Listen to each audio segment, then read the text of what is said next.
இன்றைக்கி ஸ்கூல்லேருந்து வரும்போதே வந்து பார்த்திங்கன்னா ஒரே ஆட்டம் பாட்டமாக தான் வந்தாங்க. ஏன்னா இன்னையோட பாப்பாவுக்கு மிட் டேர்ம் எக்ஸாம் முடிஞ்சிச்சு. இன்னி 2 டேஸ்க்கு ஜாலியாக விளையாடுவா.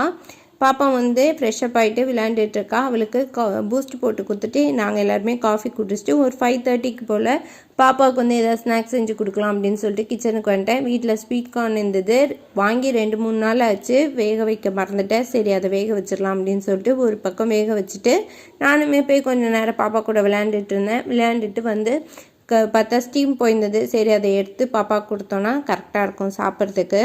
பாப்பா வந்து இன்றைக்கி வந்து பார்த்திங்கன்னா எதுவுமே படிக்கலை, ஜாலியாக உட்காந்து டிவி பார்த்துக்கிட்டு இருக்காங்க. பாப்பாவுக்கு இந்த பாரதி கண்ணம்மா சீரியல் ரொம்பவே பிடிக்கும், அந்த குட்டீஸ்லாம் வர்றதுனால அதை பார்த்துக்கிட்டு இருக்கா.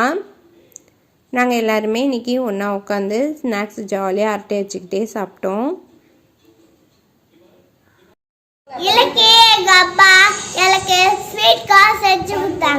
அது முடிஞ்சோடனே பார்த்தீங்கன்னா சன் டிவியில் செல்லமே செல்லம் சீரியல் போட்டாங்க. அதை உட்காந்து பார்த்துட்டு இருந்தான். இந்த 2 குட்டீஸ் நாடகமும் வந்து பார்த்திங்கன்னா பாப்பாவுக்கு ரொம்ப ரொம்ப பிடிக்கும். வீட்டில் அடமாவு இருந்தது, அவளுக்கு தோசை ஊற்றிட்டு மதியானம் இருந்த குருமா இருந்தது, அதை சூடு பண்ணி கொடுத்தோன்னா பாப்பா சாப்பிட்ருவா. இன்றைக்கி வந்து பார்த்திங்கன்னா டின்னர்லாம் லேட்டாக தான் செஞ்சேன்.